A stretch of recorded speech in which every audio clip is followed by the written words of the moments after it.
Hello दोस्तों, good evening, Radhe Radhe. आप सभी का स्वागत है आपके अपने यूट्यूब चैनल प्रतिष्ठा हिंदी ज्ञानधारा में। तो दोस्तों, इस समय हम लोग जो है संत कवियों के विषय में बात कर रहे हैं। और संत कवियों की अगर हम बात करें तो इस समय हम लोग पंक्तियों को देख रहे हैं। जो संत कवि हमारे हैं निर्गुण धारा के, उनके द्वारा जो पंक्तियां लिखी गई हैं जो कि परीक्षाओं में पूछी जाती हैं, उन सभी पंक्तियों को देख रहे हैं। तो अगर बात करें तो कल हमने जो है कबीरदास की सारी पंक्तियों को देख लिया था। अगर किसी ने मेरी कल की वीडियोस नहीं देखी है तो आप मेरे चैनल की प्लेलिस्ट में जाइएगा। वहाँ जो भक्ति काल वाली प्लेलिस्ट बनी हुई है, वहाँ पर आप संत कवियों की पंक्तियों वाली क्लास देख सकते हैं। और आज उसके आगे चलते हैं, क्योंकि संत कवियों की संख्या ज़्यादा है। तो इसके अकॉर्डिंग अगर देखा जाए तो पंक्तियाँ भी भाई हर कवियों की अलग अलग है। तो आज हम बात करेंगे नामदेव की। नामदेव जो संत कवि हैं, उन्होंने कौन कौन सी पंक्तियां लिखी हैं जो कि परीक्षा की दृष्टि से बहुत ही महत्वपूर्ण है और ये हमेशा परीक्षाओं में पूछी भी गई हैं। तो चलिए क्लास की शुरुआत करते हैं। बने रहिएगा शुरू से अंत तक, ताकि आपको हर एक पॉइंट, हर एक पंक्ति अच्छे से समझ में आ जाए। और इसे हम जो भी पंक्तियाँ यहाँ पे टफ रहेंगी उनको हम याद करने का भी प्रयास करेंगे कि कैसे हम इनको, अगर ये परीक्षा में आती हैं तो इनके कौन से शब्द को हम पकड़ेंगे ताकि हम याद रख सकें ये किस लेखक की पंक्ति है। तो चलिए देर न करते हुए क्लास की शुरुआत करते हैं संत कवि नामदेव के साथ। बात करें नामदेव की तो इनके द्वारा एक पंक्ति लिखी गई है।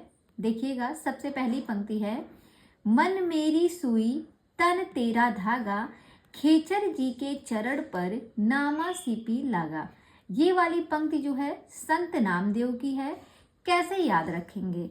यहाँ पे लिखा है मन मेरी सुई और तन तेरा धागा। ठीक है, क्या है? तन तेरा धागा। देखिए, आप लोगों ने सुना होगा सुई धागा नाम से कोई मूवी आई थी, याद है? बहुत से लोगों ने देखा है। अगर किसी को नहीं याद आ रहा है तो एक बार आप सर्च कीजिएगा मोबाइल में। ठीक है, सुई धागा नाम से मूवी आई थी। तो जब भी सुई और धागा देखिएगा तुरंत आप याद करिएगा, सुई धागा नाम की भी मूवी है। सुई धागा नाम की भी मूवी है, नाम से नामदेव। सुई धागा नाम की मूवी भी है, यानी कि सुई धागा जिसमें भी आपको दिखेगा तुरंत आप समझ जाएंगे, अच्छा इस नाम की तो मूवी आती है। और नाम से आप कनेक्ट करिएगा नामदेव को, तो आसानी से याद हो जाएगी। ये वाली पंक्ति किसकी है? नामदेव की है। आगे देखिएगा, अगली पंक्ति है, सुफल जन्म मोको गुरु कीना, दुख विसार सुख अंतर कीना, ज्ञान दान मोको गुरु दीना, राम नाम बिन जीवन हीना। ये वाली पंक्ति किसकी है? तो ये भी संत नामदेव की है। कैसे हम इसे अपने दिमाग में बिठाएंगे कि ये भी पंक्ति जो है नामदेव की है? तो यहाँ पर लिखा है, देखिएगा, सुफल जन्म मोको गुरु कीना। कहते हैं कि जो नामदेव हैं, नामदेव कहते हैं नामदेव का जन्म जो है उनके गुरु ने सफल कर दिया, सुफल कर दिया। सुफल जन्म मोको गुरु कीना, यानी कि मेरे जन्म को किसने सफल कर दिया? मेरे गुरु ने। मेरे जन्म को किसने सफल किया? गुरु ने सफल किया। किसके जन्म को? नामदेव। जो नामदेव हैं, नामदेव के जन्म को किसने सफल कर दिया? उनके गुरु ने उनके जन्म को सफल कर दिया। इस तरीके से पढ़िएगा तो याद हो जाएगा, ये नामदेव की पंक्ति है। आगे देखिएगा, किसहूँ पूजू दूजा नजर न आई, एक पाथर किज्जे भाव, दूजे पाथर धुरिये पाँव, जो वो देव तो हम भी देव, कहे नाम देव हम हरि की सेव। ये वाली पंक्ति जो है ये भी नामदेव की है।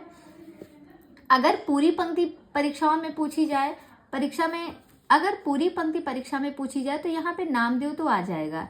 लेकिन ज़्यादातर क्या होता है, पूरी लाइन नहीं देता है, बस ऐसे एक लाइन दे देगा, या तो ऊपर का या नीचे का या बीच से ही। तो अगर नीचे की दिया तब तो आप समझ जाएंगे कि ये नामदेव की है। पर अगर ऊपर की लाइन दे दिया, किसहूँ पूजू दूजा नजर न आई, इसको कैसे याद करेंगे? कहते हैं किसहूँ पूजू दूजा नजर न आई, मैं किसको पूजूं? मेरे सामने तो कोई दूसरा नाम नजर ही नहीं आ रहा है, मैं दूसरा किसको पूजने जाऊं? दूजा कोई नजर ना आई, यानी कि मुझे तो दूसरा नाम ही नजर नहीं आ रहा है, तो मैं किसके नाम को पूजूं? नाम यानी कि ये नामदेव की पंक्ति है। जब दूसरा नाम नजर ही नहीं आ रहा तो मैं किसको पूजने जाऊंगी। आप पूजने गई, शिव जी को पूजने, कोई कह दिया अरे भैया उनको भी पूज लो, तो कहेंगे मेरे मत में तो कोई दूसरा नाम ही नहीं सूझ रहा है, तो मैं किसी और को कैसे पूजूं, मैं तो शिव जी को ही पूजूंगी।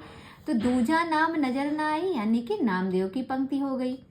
आगे देखिएगा, देखिए ये जो ट्रिक बनाई जाती है ना, जब भी आप इन पंक्तियों को पढ़िए इसी ट्रिक से पढ़ा करिए। अगर आपको नहीं याद होती है तो, अगर याद है फिर तो कोई बात नहीं, लेकिन अगर नहीं याद होती है तो जब जब आप इन पंक्तियों को पढ़िए, तो जब इस ट्रिक से पढ़ेंगे तो जब जब इन पंक्तियों का सामना होगा तो आपको वो ट्रिक अपने दिमाग में ऐसे ही आ जाएगी।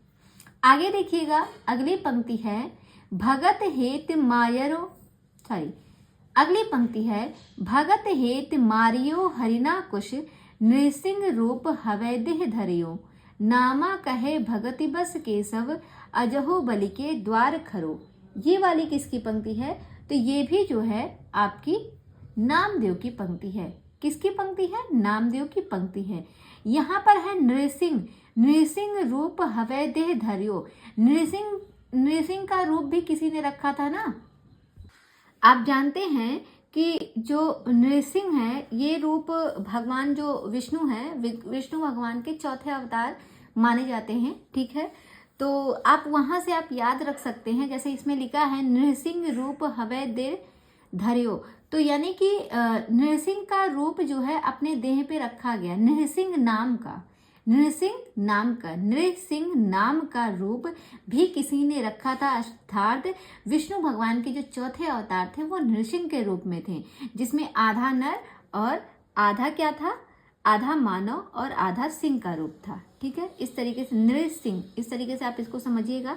इनका जो अवतार जो लिए थे वो आधा मानव का और आधा सिंह का रूप था इनका। तो इस तरीके से इनका जो रूप था वो था, जो कि विष्णु भगवान के चौथे अवतार के रूप में जाने जाते हैं। तो नृसिंह नाम कैसे याद रखेंगे, नृसिंह नाम का रूप भी किसी ने रखा था, नृसिंह नाम का भी रूप किसी ने रखा था। जब नृसिंह बोला जाता है तो आपको तुरंत याद आ जाएगा ना, नृसिंह नाम का भी किसी ने रूप रखा था, तो नाम से याद हो जाएगा नामदेव। इस तरीके से समझिएगा। तो इस तरीके से आपको याद हो जाएगा कि नृसिंह नाम का भी रूप किसी ने रखा था, ठीक है। आगे बढ़ते हैं, अगली पंक्ति है दशरथ नंद राजा रामचंद्र प्रणवय नामा तत्व। अगली पंक्ति है दशरथ नंद राजा रामचंद्र प्रणवय नामा तत्व रस अमृत पीजे। ये वाली पंक्ति किसकी है, तो ये भी जो है नामदेव के द्वारा लिखी गई पंक्ति है। अगली पंक्ति है देखिएगा, दशरथ नंद राजा रामचंद्र प्रणवय नामा तत्व रस अमृत पीजे। ये वाली पंक्ति भी नामदेव के द्वारा लिखी गई है। तो आप यहाँ पे देख सकते हैं, यहाँ पे आया है नामा तत्व, ठीक है। तो आप यहाँ से इनको कनेक्ट कर सकते हैं। दशरथ नंद राजा रामचंद्र, दशरथ नंदन जो राजा हैं उनके बेटे रामचंद्र जी हैं, उनके बेटे का नाम क्या है, रामचंद्र है। नाम से नामदेव कनेक्ट हो जाएगा। दशरथ नंदन राजा रामचंद्र, अगर कोई पूछे तो कहेंगे भाई दशरथ नंदन जो राजा थे उनके जो बेटे थे उनका नाम था रामचंद्र, और यहाँ पे नामा तत्व करके आया भी है ये शब्द, तो यहाँ से भी आप इनको कनेक्ट कर सकते हैं कि ये नामदेव की पंक्ति है। आगे देखिएगा, धनि धनि मेधा रोमावली, धनि धरि कृष्ण ओढ़े कांवली, धनि धनि तू माता देव की, जिह गृह रमैया कमलापति। ये वाली पंक्ति किसकी है, तो ये भी नामदेव की पंक्ति है। कैसे याद करेंगे, यहाँ पे लिखा है धनि धनि धनि धनि धनि धनि, सब में धनि धनि आया है, तो इसी शब्द को पकड़िएगा। कहते हैं जिसके पास, आज के टाइम में आपने देखा है जिसके पास धन होता है उसका ही इस दुनिया में नाम होता है। जिसके पास बहुत पैसा है, जिसके पास पैसा है उसी का नाम हो रहा है, जिसके पास धन है नाम भी उसी का हो रहा है कि नहीं। तो धनि धनि मेधावती, तो धनि धनि से आप याद कर सकते हैं जिनके पास धन होता है उन्हीं का इस दुनिया में नाम भी होता है, यानी कि ये नामदेव की पंक्ति है। क्लियर हो गया। अगली पंक्ति है माई न होती बाप न होते कर्म न होता काया, हम नहीं होते तुम नहीं होते कौन कहाते आया। ये वाली पंक्ति जो है ये भी नामदेव की पंक्ति है। कैसे याद करेंगे, माई ना होती बाप ना होते, अब आप बताइए, अगर आपका जन्म हुआ है और आपके माँ बाप ही आपके साथ ना रहें तो आपका नाम कौन रखेगा? अगर आप पैदा हुए और आपके माँ बाप आपकी ज़िंदगी में ना रहे तो आपका नाम कौन रखेगा? नाम रखने वाला कोई रह ही नहीं गया आपके परिवार का। तो अगर माँ ना होते, बाप ना होते तो हमारा नाम रखने वाला कोई भी नहीं था इस दुनिया में। तो याद हो जाएगा, माँ ही ना होती, बाप ना होते तो हमारा नाम कौन रखता, अर्थात ये नामदेव की पंक्ति है। याद हो जाएगा। आगे देखिएगा, अगली पंक्ति है, पांडे तुम्हारी गायत्री लोधे का खेत खाती थी, लेकर ठेंगा टंगरी तोरी लंगत लंगत लाती थी। इसको कैसे याद करेंगे? देखिए, कहते हैं, पंडित जी हैं एक, कहते हैं, उनसे कहा जा रहा है कि पांडे जी तुम्हारी गायत्री लोधे का खेत खाती है। तो पूछते हैं, भाई कौन सी गायत्री? कहे अरे वो जो गायत्री नाम की तुम्हारी गाय है, गायत्री नाम की जो तुम्हारी गाय है वो क्या करती है? वो लोधे का खेत खाती है। तो पूछते हैं ना, कौन सी गायत्री? भाई गायत्री नाम गाय का नाम भी है, लड़की का भी नाम है, और भी किसी का नाम हो सकता है। तो पूछते हैं कौन गायत्री लोधे का खेत खाती है? तो कहते हैं अरे तुम्हारी गायत्री, जो गाय तुम्हारी है। लोग गाय का भी नाम रखते हैं ना, गाय हो गया या फिर बच्चिया हो गई, जो उसके बच्चे होते हैं, मतलब घर में जब पालतू जानवर होते हैं तो उनका भी नाम रखा जाता है। जैसे मेरे घर में एक डॉगी है, उसका नाम रखा गया है किट्टू। उसको अगर आप कुत्ता कह के बुलाएंगे तो वो जवाब ही नहीं देगा, कोई रिस्पॉन्स ही नहीं करेगा। जब तक उसको किट्टू ना कहिए तब तक वो सुनेगा ही नहीं। सच्ची है, ये रियलिटी है कि उसको जब उसके नाम से बुलाया जाता है तब वो सुनता है, और उसको कोई अगर कह दे एक कुत्ते तो उसको सुनाई नहीं देगा। हाँ, तो ऐसे ही इनके पास, ऐसा समझिएगा, जो पांडे जी थे उनके पास एक गाय थी जिसका नाम था गायत्री। तो वही कहते हैं, शिकायत करते हैं कि पांडे तुम्हारी गायत्री लोधे का खेत खाती है। तो वो कहते हैं भाई गायत्री कौन? गायत्री मेरी बहन का भी नाम है, मेरी गाय का भी नाम है, और भी किसी का नाम हो सकता है। तो कहते हैं गायत्री नाम की जो तुम्हारी गाय है, गायत्री नाम की, यानी कि ये पंक्ति किसकी हुई? नामदेव की पंक्ति हुई। इस तरीके से आप इसको याद करिएगा, कभी जिंदगी में नहीं भूलेगा। और अगर आपको ये सेशन पसंद आ रहा है, पंक्तियाँ आपको याद हो रही हैं, तो प्लीज़ वीडियो को लाइक कीजिएगा, और अगर चैनल को सब्सक्राइब नहीं किया है तो चैनल को भी सब्सक्राइब कर दीजिए, और जितना हो सके वीडियो को शेयर भी कीजिए। आगे देखिएगा, अगली पंक्ति है, हिंदू पूजे देहरा मुसलमान मसीद, और नाम सेविया जह देहरा ना मसीद। ये वाली पंक्ति किसकी है? ये भी नामदेव की है। कहते हैं, देखिए यहाँ पे जो है, यहाँ पे पंक्तियों का अर्थ नहीं बताया जा रहा है, पंक्तियों को पकड़ने का तरीका बताया जा रहा है। अगर पंक्तियाँ आ जाएंगी एग्जाम में तो कैसे आप उस पंक्ति को पकड़ेंगे कि ये पंक्ति इन्हीं लेखक की है। ये बहुत इंपॉर्टेंट होता है, क्योंकि एग्जाम में अर्थ नहीं पूछता है, ज़्यादातर जो होता है वो पूछा जाता है ये पंक्ति किस लेखक की है। तो जैसे अब ये पंक्ति आ गई, हिंदू पूजे देहरा मुसलमान मसीद। अक्सर करके क्या होता है, लोग कबीरदास को लगा देते हैं, क्योंकि हिंदू मुस्लिम पर ज़्यादातर बातें कबीरदास ने कही है, दोनों को कबीरदास ने अच्छे से समझाया है जहाँ पे ज़रूरत पड़ी है। लेकिन ये पंक्ति जो है नामदेव की है, हिंदू पूजे देहरा मुसलमान मसीद। तो इसको याद कर सकते हैं, हिंदू हो मुस्लिम हो, ये सब क्या है? ये सब बस नाम अलग अलग हैं, लेकिन अगर देखा जाए तो हिंदू हो या मुसलमान हो, सभी के ईश्वर एक होते हैं। ये नाम बस अलग अलग है, हिंदू मुस्लिम सिख ईसाई, देखा जाए तो सब अलग अलग हैं, लेकिन जब भी याद करते हैं तो सब अपने ईश्वर को ही याद करते हैं। ईश्वर में भाई हिंदू लोग हैं भगवान बोलते हैं, मुस्लिम लोग हैं अल्लाह बोलते हैं। तो इस तरीके से सबने नाम बस अलग अलग रखा है, लेकिन अगर देखा जाए तो सबका ईश्वर एक ही होता है कि नहीं? सबने बस नाम अलग रखा है, हिंदू पूजे देहरा और मुसलमान मसीद, सबने बस अलग अलग धारणाएं बना ली हैं, लेकिन अगर देखा जाए तो सबके ईश्वर एक ही होते हैं। तो सबके नाम अलग अलग हैं, नाम अलग अलग है, लेकिन सब होता एक है। नाम से हो जाएगा नामदेव की पंक्ति, अच्छे से याद भी हो जाएगा। तो यहाँ पे हमने जो है संत नामदेव की सारी पंक्तियों को देख लिया। अब हम बात करते हैं रैदास की। रैदास जो कि इनका अगर दूसरा नाम देखें तो इनको संत रविदास के नाम से भी जाना जाता है। तो चलिए इनकी भी पंक्तियों को साथ ही साथ पढ़ लेते हैं। पहली पंक्ति है, देखिएगा, जाके कुटुंब सब ढोर ढोवंत, फिरही अजुही बनारसी आस पासा, आचार्य सहित विप्र करहिं दंडोती, तिन तिनय रविदास दासानुदास। ये वाली पंक्ति किसकी है? रैदास की है। किसकी पंक्ति है? रैदास की है। लिखा है जाके कुटुंब सब ढोर ढोवती। यहाँ पे कुटुंब मतलब होता है परिवार, आप जानते ही हैं, कहते हैं। और यहाँ पे है संत रविदास, तो आप यहाँ पढ़िएगा रविदास, यानी कि रविदास से रविवार को ले लेना। रविवार को क्या होता है? जब रविवार को पूरा परिवार इकट्ठा होता है। जब पूरा परिवार इकट्ठा होता है तो जब घर में काम रहते हैं तो क्या होता है? कामों को रविवार के दिन बांटा जाता है। ढोर ढोवत, हर लोग अपने अपने काम को ढोते हैं रविवार को। रोज डेली तो क्या होता है? हर दिन लोग अपने काम पे चले जाते हैं, ऑफिस पे चले जाते हैं, लेकिन जो घर के काम पड़े होते हैं वो किस दिन इंसान करता है? संडे के दिन करता है। रविवार को जाके कुटुंब, जाके जो है, जाके रविवार को पूरा परिवार एक होता है और सब जो है घर के ढोर को ढोते हैं। जो भी घर में काम होता है उसको ढोते हैं। कब? रविवार को। जाके कुटुंब यानी कि जाके रविवार को पूरा परिवार एक होता है। हफ्ते में 7 दिन होते हैं तो एक दिन जो है रविवार के दिन जाके सब परिवार एक होता है और मिलकर ढोर ढोवत यानी कि मिलके सभी काम करते हैं, उनको ढोते हैं, सारे काम को खत्म करते हैं।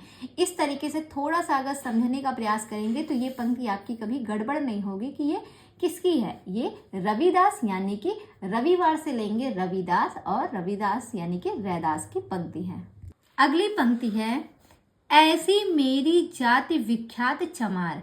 तो आप जानते हैं जो रैदास है इनकी जाति जो है वो चमार है, तो इसको तो सभी ने याद ही कर रखा है, बहुत फेमस पंक्ति है। ऐसी मेरी जाति विख्यात चमार, यानी कि रविदास ने अपनी जाति के बारे में भी एक पंक्ति में दिया है, तो वो पंक्ति यही है और इनकी जाति चमार है, आप सभी जानते ही हैं, ऐसे ही याद रख सकते हैं। अगली पंक्ति है पावर जंगम कीट पतंगा पुरी रहयो हरिराई। ये पंक्ति किसकी है? ये भी पंक्ति रैदास की है। यहाँ पे लिखा है पावर, कहते हैं जिसके पास पैसा पावर बहुत होता है। पावर शब्द को पकड़िएगा, जिसके पास पैसा हो, पावर, पैसे का पावर ज्यादा होता है, वही लोग क्या करते हैं? दास दासी रखते हैं। वही लोग दास दासी रखते हैं। और कौन से दास? रैदास। वही लोग दास दासी रखते हैं और कैसे दास? रैदास। रैदास, दास से रैदास को याद कर लीजिएगा। अगली पंक्ति है गुण निर्गुण कहियत नहीं जाके। गुण निर्गुण कहियत नहीं जाके किसकी पंक्ति है? दास की है, यानी कि रैदास। गुण हो, निर्गुण है, कोई भी बातें होती हैं, कहियत नहीं जाके। जो दास लोग होते हैं वो किसी से जाके कोई बात कहते नहीं हैं। दास है तो वो उनका काम क्या है? उनका काम बस अपने मालिक का सुनना है, इधर की बात उधर ना करना। तो गुण निर्गुण कहियत नहीं जाके, कौन? जो दास लोग होते हैं वो कोई भी चीज जो है इधर से उधर जाके नहीं कहते, चाहे वो गुण हो चाहे निर्गुण हो, कुछ भी नहीं जाके कहते। कौन? दास लोग, यानी कि दास से रैदास को कनेक्ट करिएगा। आगे है अब कैसे छूटे राम नाम रट लागी, प्रभु जी तुम चंदन हम पानी, जाकी अंग अंग वास समानी। ये पंक्ति आप सभी लोग जानते हैं, प्रभु जी तुम चंदन हम पानी, ये रैदास की है। लेकिन ऊपर वाली जो लाइन है अब कैसे छूटे राम नाम रट लागे, इसको याद कर सकते हैं कि जो रैदास है उनको जो है राम नाम की रट लग गई है। कहते हैं रैदास जो दास हैं, भाई दास जो होते हैं वो अपने मालिक का ही कहा मानते हैं। तो इनके मालिक कौन थे? राम जी थे। तो कहते हैं इनको तो राम नाम की रट लग गई है। किसको? जो दास थे राम जी के, उनको तो राम नाम की रट लग गई। अब वो कैसे छूटेंगे? अर्थात कि अब वो नहीं छूट सकते, अब तो उनको उनकी आदत हो गई है ना, उनको जो है राम नाम की रट लग गई है, तो वो अब उनसे जो है छूटेगी नहीं। इस तरीके से आप इनको याद रख सकते हैं। दास से रैदास कनेक्ट करिएगा। आगे बढ़ते हैं, अगली पंक्ति है जाति ओछा पाती ओछा, ओछा जन्म हमार। इसे कैसे याद करेंगे? यहाँ पे ओछा ओछा ओछा लगा है, ठीक है। ओछा को बना लीजिए पोछा, पोछा बना लीजिए। अब जिसके बड़े बड़े घर होते हैं वहाँ पे क्या होते हैं, जो दास दासी होते हैं वो पोछा, झाड़ू पोछा करने के लिए लगाए जाते हैं ना। तो रैदास की पंक्तियों को दास से कनेक्ट करिएगा तो थोड़ा सा समझ में आ जाएगा। तो जाति ओछा पाती ओछा, ओछा जन्म हमार, तो ओछा ओछा आया है तो ओछा को बना लीजिए पोछा, और पोछा कौन लगाता है? झाड़ू पोछा करने के लिए दास दासी रखे जाते हैं। दास यानी कि रैदास कनेक्ट हो जाएगा। अगली पंक्ति है दूध त बछरै थनह विडार्यो, फूल भवर जल मीन विगार्यो। माई गोविंद पूजा कहाँ लय चढ़ावो, अवरुत फूल अनुप न पावो। मल्या गिरिवै रहे है भुवंगा, भुवंगा विश्व अमृत बसही एक संगा। तन मन अर्पऊ पूंज चढ़ावो, गुरु प्रसाद निरंजन पावो। ये पंक्ति किसकी है? ये भी जो है रैदास की पंक्ति है। लिखा है दूध तो बछड़े थने विडारियु। कहते हैं जो दूध है वो तो बछड़े ने जूठा कर दिया। फूल भंवर जल मीन मिया विगारेउ। फूल को भंवरे ने जूठा कर दिया और जल को मीन यानी कि मछली ने जूठा कर दिया। भाई मछली जो है वो जल में ही रहती है। माई गोविंद पूजा कहाँ ले चढ़ाऊं, हे माई मैं गोविंद की पूजा के लिए कहाँ से चढ़ावा लाऊं। अवरुत फूल अनुप न पावई। अब कोई चीज जो है यहाँ पे शुद्ध ही नहीं रह गई है, इसका ये अर्थ है। तो दूध त बछड़े थनियो विडारे, ये सारी बातें कौन कह रहा है भाई? फूल उल के लिए, पूजा के लिए फूल हो गया, चढ़ाने वाला जो सामान होता है कौन लाता है? जो मालिक होते हैं वो अपने दास से कहते हैं जाके तुम लेके आना, मुझे पूजा करनी है, उसके लिए फूल लेके आना। जब अर्थ समझ जाएंगे तो आप इसको कनेक्ट कर लेंगे कि दास से कहा जाता है जाके सब फूल उल लेके आइए, मुझे जो है गोविंद की पूजा के लिए चढ़ावा चढ़ाना है। तो किससे कहते हैं? दास यानी कि रैदास। कनेक्ट हो जाएगा।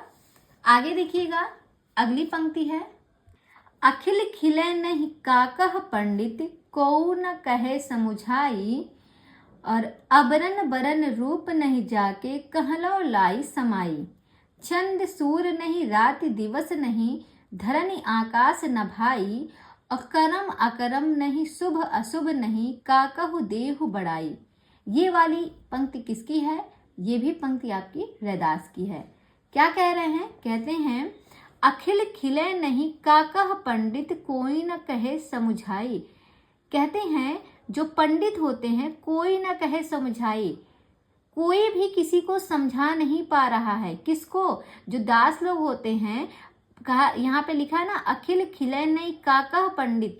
पंडित से मैं क्या कहूँ, कोई ना कहे समझाई। किसी मतलब जो दास लोग होते हैं जब उनका मूड खराब होता है तो उनको कोई नहीं समझा पा रहा है। किसको? रैदास को। पंडित भी नहीं समझा पा रहे हैं। वैसे पंडित लोग आगे होते हैं हर चीज समझाने में, लेकिन यहाँ पे पंडित भी नहीं समझा पा रहे। किसको? दास को। अरे भाई पढ़े लिखे इंसान को समझाना आसान होता है, लेकिन जो दास दासी होते हैं उनको समझाना मतलब अपने सिर पे पत्थर मारने के बराबर होता है। कुछ लोग होते हैं जो समझते ही नहीं हैं। अगर इतने समझदार होते तो कुछ और ही काम कर लेते। मतलब ऐसी मानसिकता रखी जाती है। तो इस तरीके से आप थोड़ा सा इनको कनेक्ट करेंगे तो याद हो जाएगा कि कोई ना कहे समझाई, कोई समझा ही नहीं पा रहा, चाहे वो पंडित ही क्यों ना हो। किसको? रैदास को। और यहाँ पे जो अगली लाइन है, मान लिया यहाँ से प्रश्न बने चंद सूर्य नहीं रात दिवस नहीं। चंद चांद सूरज नहीं है, रात दिन नहीं है, धरती आकाश नहीं है, कर्म और अकर्म नहीं है, शुभ अशुभ नहीं है, कुछ भी नहीं है। लेकिन अगर है तो क्या है? बस रैदास है। क्या है? बस रैदास है। कहते हैं ऐसे पढ़ लीजिएगा, चंद सूर्य नहीं रात दिवस नहीं, धरनी आकाश न भाई। तो फिर क्या है भाई? बस रैदास है भाई, बस रैदास है और कुछ नहीं है। बस कौन है? बस रैदास है, दास है, रैदास है। याद हो जाएगा। अगली पंक्ति है, देखिएगा, जब हम होते तब तू नाही, अब तू ही मैं नाही। अतल अगम जे लहरी मई उधधि, जल केवल जल माही। ये पंक्ति किसकी है? ये है आपकी रैदास की। एक इसी से मिलती जुलती पंक्ति है, वो है जब मैं था तब हरि नहीं, अब हरि है मैं नाही। और इसके आगे की लाइन तो मुझे नहीं याद आ रही है। प्रेम अली सांकरी जाए दोन समाही, ऐसे करके लाइन है, लेकिन ऊपर वाली लाइन मुझे याद है, वो आप ध्यान रखिएगा। जब मैं था तब हरि नहीं, अब हरि है मैं नाही। ये वाली अगर पंक्ति आ जाएगी तो ये कबीर दास की है। लेकिन अगर ये पंक्ति आ गई, जब हम होते तब तू नाही, अब तू ही मैं नाही, ये पंक्ति किसकी है? ये रैदास की है। तो आप इसको कैसे कनेक्ट करेंगे? यहाँ पे देखिए लिखा है जब हम होते तब तू नाही, और अब तू है मैं नाही, तू शब्द का प्रयोग कौन करता है? जो दास ओस होते हैं वो तू बोलते हैं। भाई उतना पढ़े लिखे नहीं होते हैं, तो दास लोग जब शब्दों का यूज करते हैं, तो दास दासी होते हैं वो कहते हैं, वो ज़्यादातर तू शब्द का यूज करते हैं। तुम्हारा काम कर देंगे, तुम्हारा काम ऐसे कर दे, वैसे कर दे, मतलब इस तरीके के शब्दों का यूज करते हैं। तो थोड़ा सा आप ध्यान रखेंगे। तू शब्द कौन बोलता है? दास लोग बोलते हैं, दास दासी यानी कि रैदास। और अगर आ जाएगा जब मैं था तब हरि नहीं, अब हरि है मैं नाही, तो हरि की बात हो रही है, तो ये पंक्ति किसकी हो जाएगी? कबीर की। दोनों मिलती जुलती है। अगर एक को याद कर लेंगे तो दूसरा अपने आप याद रहेगा कि भाई अगर इनकी नहीं है तो फिर उन्हीं की हो सकती है, कबीर दास की। तो तू अगर लगा होता तो वो समझ जाएगा ये दास की है, यानी कि रैदास की है। आगे देखिएगा, अगली पंक्ति है, माधव क्या कहिए प्रभु ऐसा, जैसा मानिए होई न तैसा, नरपति एक सिंहासन सोइया, सपने भया भिकारी, और अछत राज बिछुरत दुख पाइया, सो गति भई हमारी। ये पंक्ति किसकी है? तो ये पंक्ति रैदास की है। माधव क्या कहिए प्रभु ऐसा, कहते हैं हे माधव क्या कहिए प्रभु ऐसा, प्रभु ऐसा क्या कह दिया आपने, जैसा मानिए होई न तैसा, जैसा मानिए वैसा कुछ भी नहीं होता है।